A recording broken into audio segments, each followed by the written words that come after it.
What is reviling?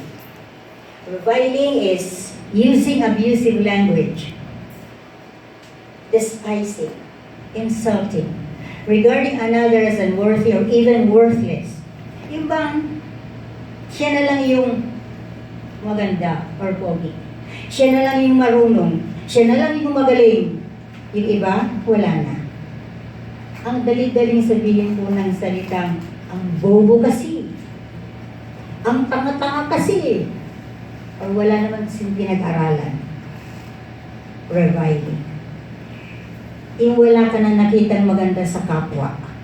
In Tagalog, the best translation is pang-iinsulto. Guile.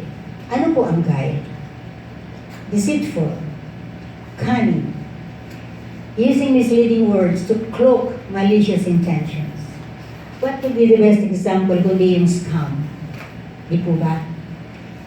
Invest ng pera, inipon or inutang for a good promise of a beautiful life. Masagana, maraming pera.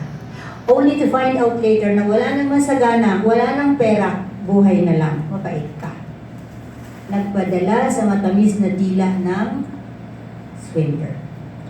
Napakabigat. Pero meron din pong simple. Kala lang nila, pag simple lang, hindi nakasalanan. Like this story for example. Mars, samahan mo naman sa National Bookstore. National lang, nakikagay mo dahil di ka makapunta mag-isa. Hindi.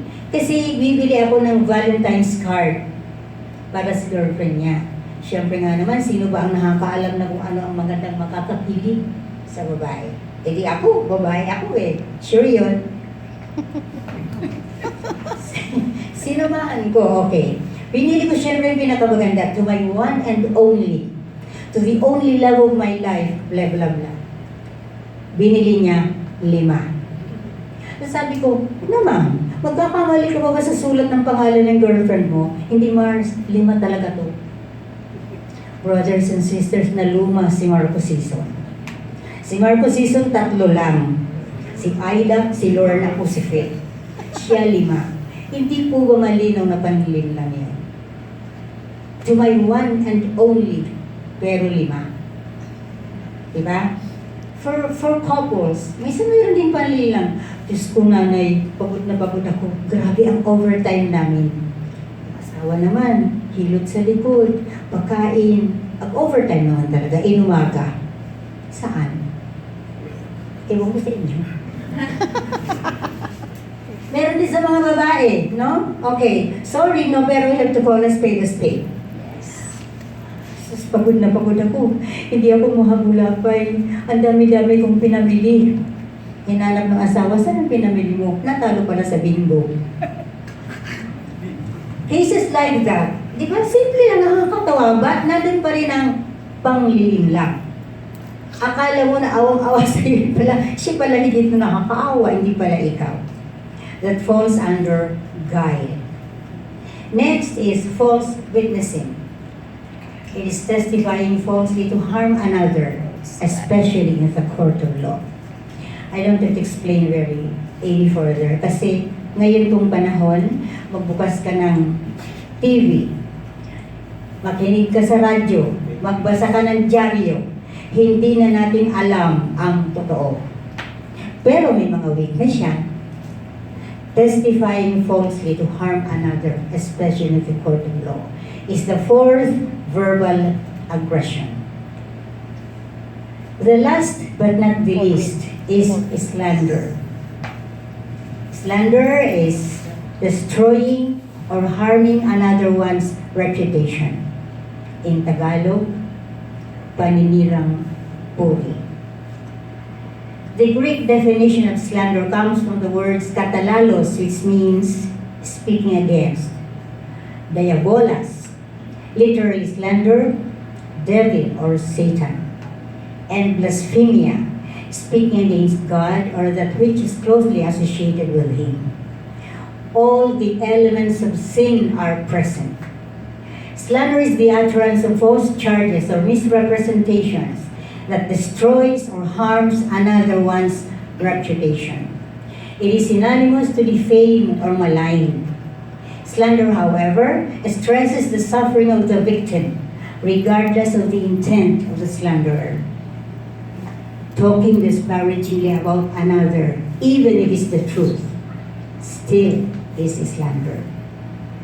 Defame stresses the actual loss of or injury to one's good name or repute. Defame maliciously invents untruths. Malign suggests the operation of hatred, prejudice, or bigotry, often by subtle misrepresentations rather than direct accusation. Bigotry is taken from the word bigot, which means a person obstinately or unreasonably devoted to his own group, beliefs, or opinions. My dear brothers and sisters, few crimes are as senseless as arson. Homes are reduced to ashes. Animals and human beings lose their lives. Slander is verbal arson. Lies about a person's character are extremely destructive. They consume reputation, destroy relationships. Families and friendships have been disrupted, and individuals hurt for life because of the effect of slander. What deep and lasting words the tongue can inflict on others. When you are tempted to set a match to your brother's reputation with fiery words, stop. Ask God to help you speak words that build up rather than destroy. Don't be a verbal arsonist. It is also important that you avoid the company of those to whom slander comes easy. Slander is not a solitary sin. Eka nga, it takes two to tango. One to speak, the other to listen. If no one ever listens to slander, slanderers may probably be discouraged and retire from the game. Nakakita na po ba kayo ng suso? Yes. Have you seen a snail? Yes. All right. Naturalists tell us that snails have teeth on their tongues. A scientist examining one such organ under a microscope counted as many as 30,000. The snail keeps its toothy little tool rolled up like a ribbon until it's needed, and then thrusts out its sharp appendage, and even though its teeth are very small, saws through the toughest stems and leaves with comparative ease. It is very sad, my dear brothers and sisters, that there are some men and women who, like the snail, have also teeth on their tongues and are always ready to use them to cut down the character and reputation of others, even the most consecrated servants of the Lord.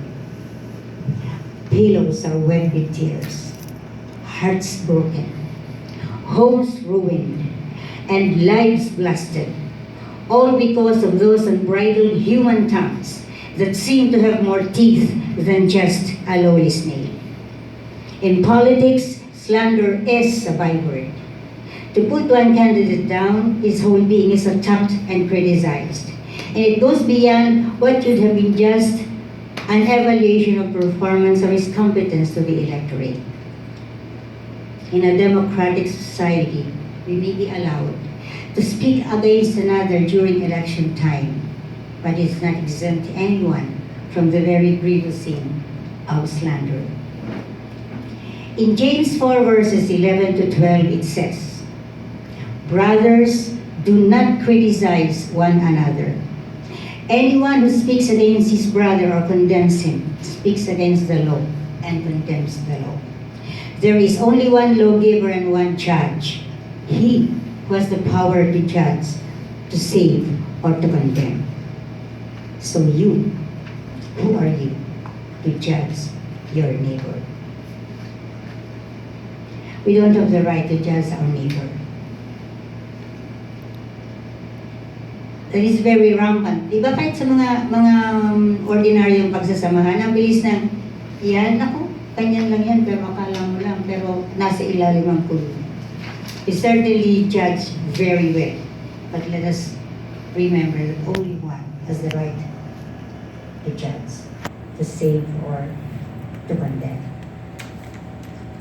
Okay. We go further.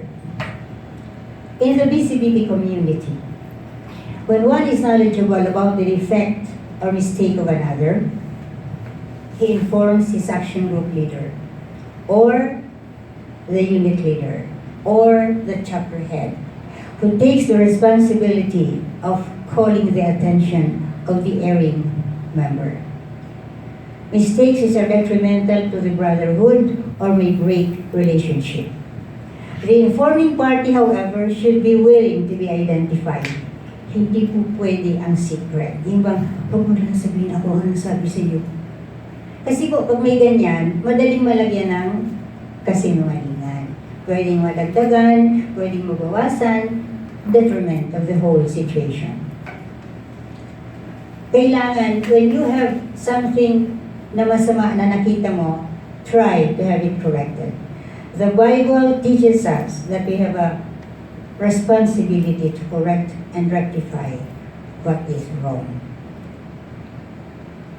So, hindi naman po masama ang punahin ang mali ng kapwa, kung napapansin nyo, lalo't makakasama sa buong community. However, it should be told directly to the person concerned. During my time, nagbibigay pa ako ng mga seminar, sinasabi ko sa mga nakikinig, kung lumalabas ang half sleep ko, sa akin mong sabihin, nang maitaas ko. Huwag mong sabihin sa katabi mo, at hindi niya yan maitataas. Ako lang ang pwede magtaas niyan. Kaya lang, ang nauuso ngayon, may pagkakamali ito, sasabihin mo sa kabila, alam mo yan, ganyan yan, hindi naman tama yung ginagawa. Paano makukorekt? Hindi naman niya alam. Let's be fair. Siguro nga, hindi nga siguro niya talaga alam. Malay natin. Kasi minsan tayo rin, akala natin tama, hindi pala. Mali pala yun. So, kapag may nakikita tayong mali, we are also encouraged to call the attention of that person kung kaya natin sabihan na mali ang ginagawa niya. But it should be told directly to the person concerned. Hindi pwede sa iba. Kasi ang aabutin niyo niyan, away. Okay? Slander changed my life. Yung talk na ito. Kasi akala ko lang, yung mga bagay na parang nagsasabi ka ng defect ng isang tao sa isang tao, okay na. Hindi naman masama. Hindi pala yun maganda. Because whatever may hurt another person's feelings is not loving at all. So, slander will not take you to heaven. Kasi kahit na mali, kahit na sinasabi mong totoo, if the intent is to hurt or to destroy yung reputation ng kaibigan mo o kakilala mo, that is still slander. Hindi mo pwede sabihin, totoo naman eh. Di ba? Totoo naman yun eh. Oo nga, totoo. Pero hindi mo na kailangan pang sabihin. Because even if it's true, kung makakasama sa kapwa mo, that is slander.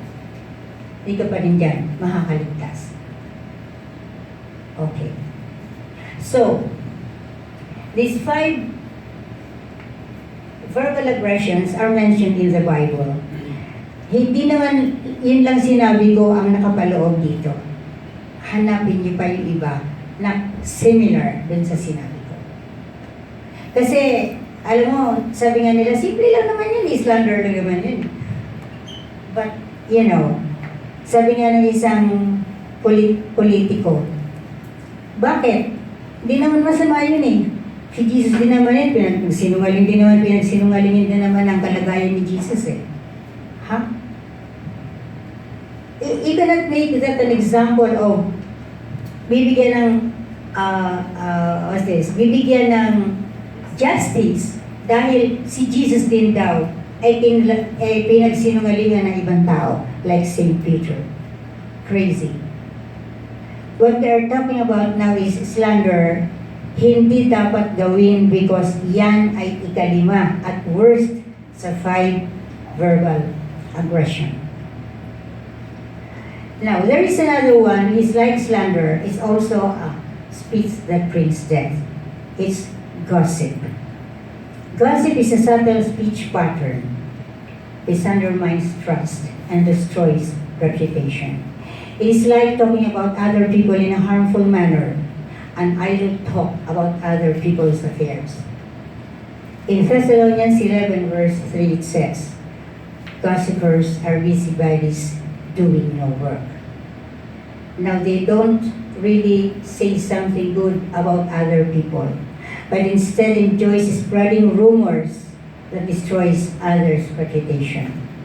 In Proverbs 26 verse 20 it says, for lack of wood, the fire goes out. Now this refers to the extinguishing of something much more devastating than the combustion of physical elements. It is the fire of an irresponsible tongue and the resentment and pain that burn in the hearts of those who have been seared by its heat. Let us be prayerful and watchful. Even under strict discipline and constant monitoring, the tongue's unruly nature lurks dangerously below the surface. Let us be careful. When we speak of others, let it be in a way that we lead others to love and respect them. Let us yield our tongues to the Lord. He alone can control it and put out the harmful fire of gossip and slander.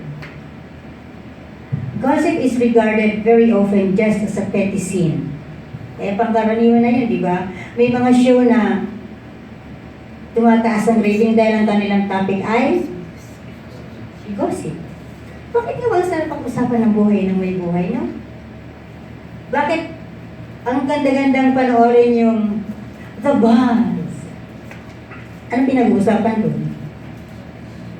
Buhay ng mga artista. Noong panahon ko, hindi niyo ba panahon yun? Panahon ko lang yun. Yung kay Inday Badiday, ano na nga yung show na yun? Nothing but the truth. Eye to eye. Diba? Or eye to eye. Ang pinag-uusapan sa buhay ng may buhay. Diba? So, well, mga artista naman kasi pinag-uusapan doon and maybe sabi nga nila, good or bad publicity is publicity. Diba? But, you see, tama yung sinabi sa Proverbs 26 verse 20. For lack of wood, the fire goes out. And this refers to sinabi ko, the extinguishing of something much more devastating than the combustion of physical elements. It is the fire of an irresponsible tongue and the resentment and pain that burn in the hearts of those who have been seared by its heat. Let us remember that gossip is not just an ordinary sin. In the scripture, it is lined up in the category of the more grievous sins, like the refusal to worship God and the violation of personal relations. So, slander, gossip, kaiba lang po spelling. Pero pareho din yan. Alin man doon, huwag na kayo mamili. Oo, none of the above. Walang sale. Walang buy one, take one. Wala po yun. Pareho lang sila. Okay? Now, another one is negative humor. Negative humor is very common, especially in parties. Diba? Pag may grupo na mayroong okasyon, bakit ba napakasarap patawanin ng mga tao? Negative humor is making fun of other people's mistakes, defects, or eccentricities. Napapatawa natin ang mga tao at the expense of other people. Others may not mind being objects of negative humor. What do I call it? Defense mechanism. Example, sino po ba ang tinatawag nilang pambansang ilong? Alan Kay. Alam na alam niyo talaga. Si Alan Kay. Now, bakit pumabayag si Alan Kay? Kumikita siya dun eh. Pero akala niyo ba hindi pinangarap ni Alan Kay na tumangos din ang ilong niya? Pinangarap. Don't tell me hindi niya pinangarap yun. Diba? Eto pa. Kaya pala maliwanag dun sa bandang yung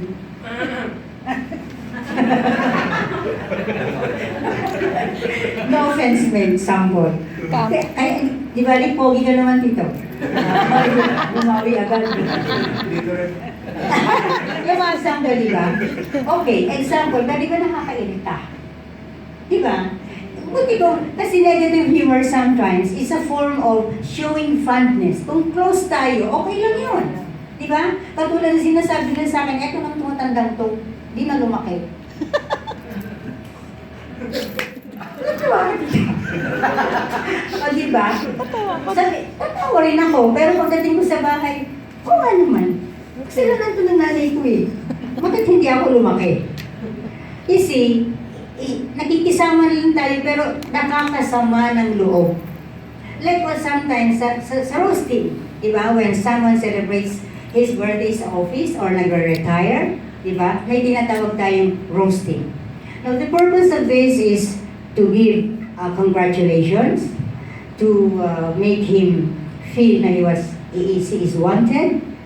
Pero the very benevolent message is negatively packed. Like, may niro-roast, yung isang empleyado na magre-retire, sinabi nung nagro-roast sa kanya, oy, naku yan, nung magkasama kami niyan, sabay kaming namamasyal sa Cubao, dun sa Mariposa. Doon kami na magdamag. Nandun yung asawa. Hindi pala alam ng asawa yun. Sinabi sa roasting, o di away. Kahit naman tagal nang nangyari, because pakiramdam ng babae, nagsinungaling yung lalaki. Saan nakuha yun? Sa roasting. Na hindi naman ibig sabihin pag-awayin silang dalawa. Just fun. Para sumaya. Yung nakikinig. Para mapaligaya yung magre-retire. So, if the humor is negatively packed, huwag niyo na hong ipadala. Humor can be cruel and offensive, but it can also be kind and helpful. I used humor in seminars to make a point. I used it in meetings para ma-break ang tension. I profited from humor while watching a film series on family living. When watching the film, I saw the many things na maling ginagawa ng isang ina. Nakita ko ang sarili ko doon. I saw so much of myself to feel convicted. And so from then on, I became a better mother. Negative humor nandun, pero nagturo sa akin ng maganda.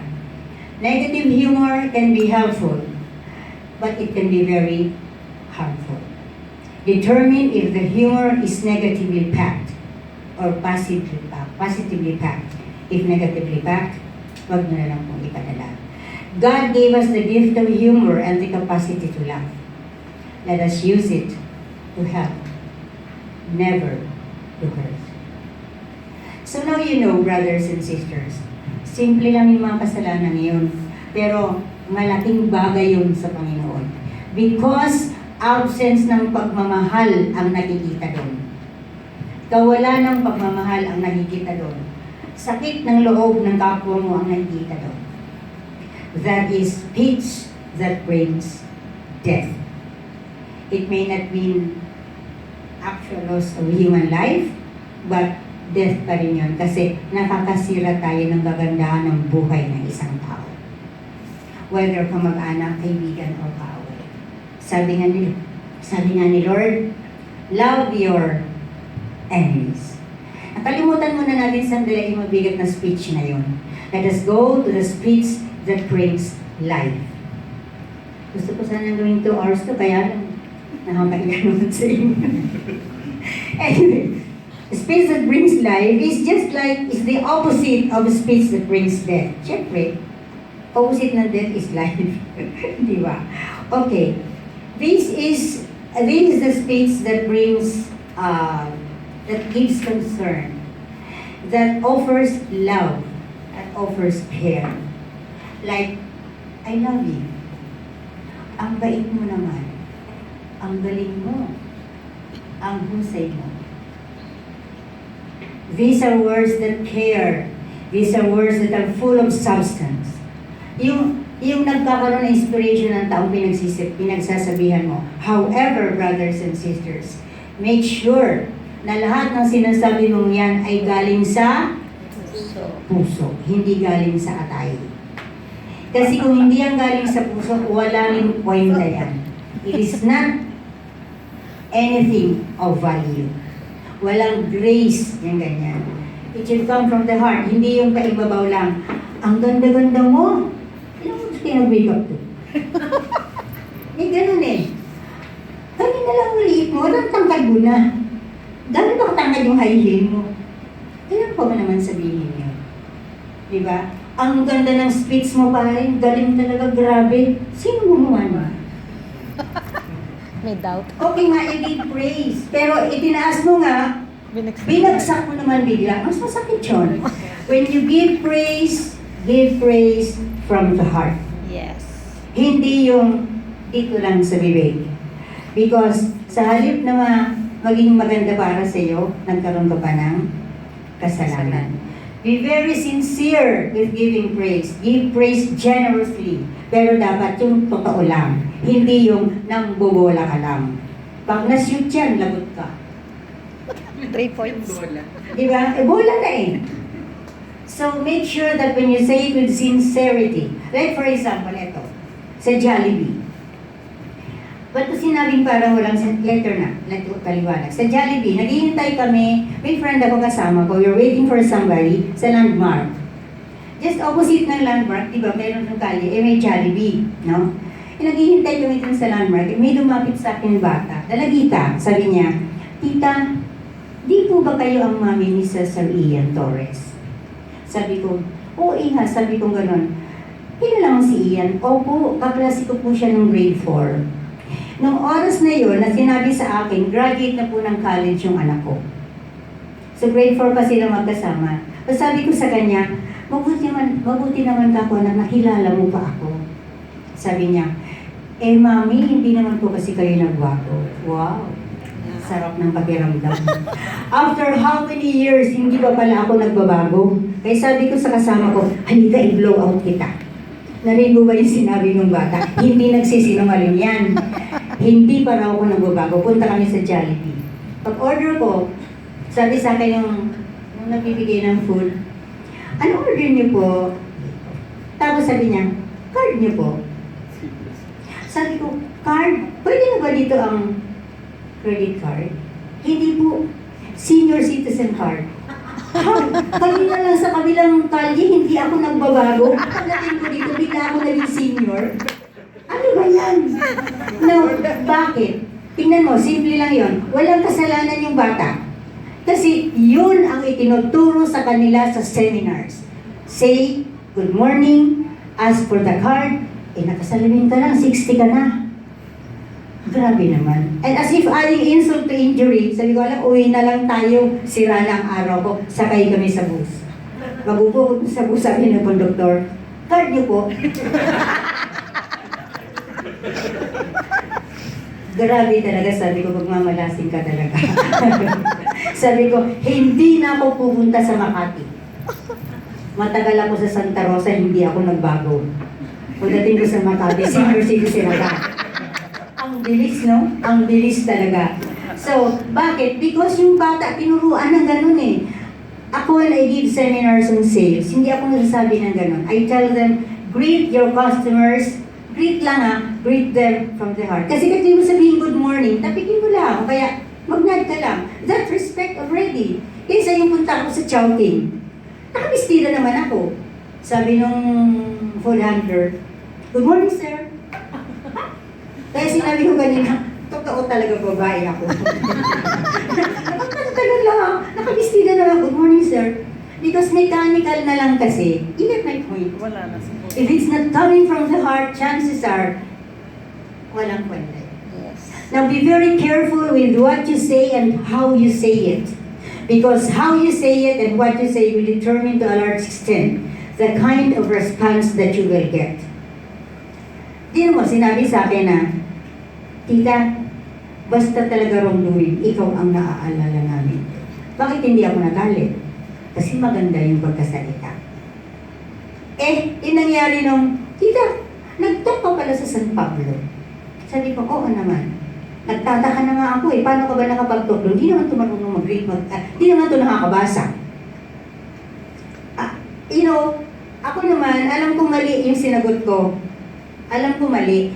Pero human as I am, minsan dumarating sa point natin na maging sira din ang sagot ko eh. Sabi niya, nagtataka na nga ba ako paano nakapag-talk yan? Hindi naman nakakabasa. Sabi ko, kita. Kaya nga talk, di naman read. The best answer na dapat ibinigay ko sa kanya, tinulungan ako ni Lord. It doesn't matter if I cannot read. The Lord will tell me what to say. Diba? Pero sa mga pagkakataong ganyan, tingnan nyo, pati tuloy yung tao, ako nagkasala dahil sa pagkakamaling nagawa. See? If you are not careful, hindi lang ikaw ang magkakasala, pati ang taong kausap mo magkakasala din. So be very careful. It has been experimented. What you say and how you say it determines to a large extent the kind of response that you will get. It also will determine whether conflict or peace will arise. Diba? Masyado kong mataray, alam mo na. See? Anyway, hindi naman tayo perfect. We can still commit mistakes, we can always try.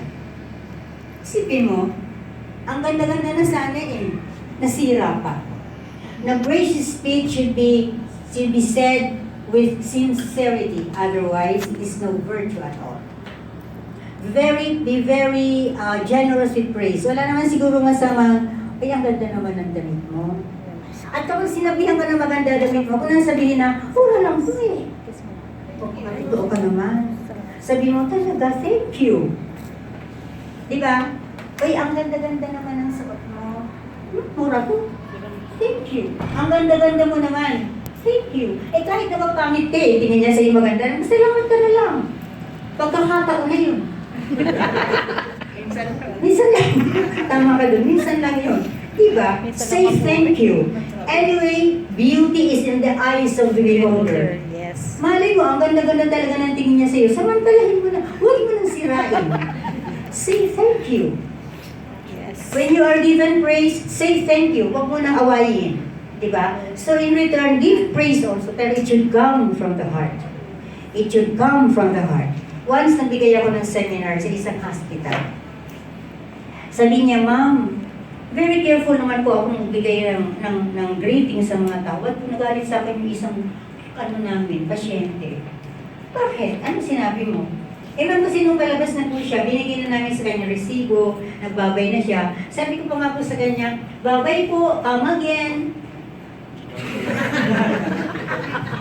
Hospital yun eh. Come again. Di paano na yung pinagsan mo, kasakit ka sana, pero bumalik ka dito. Nagalit pa daw sa kanya. So, sometimes you are so naive, but even, wala naman ibig sabihin yung bata. Nagalit talaga sa kanya. Nagalit talaga. Ang laki-laki na nang ginastos namin sa ospital, hindi yung pababalik.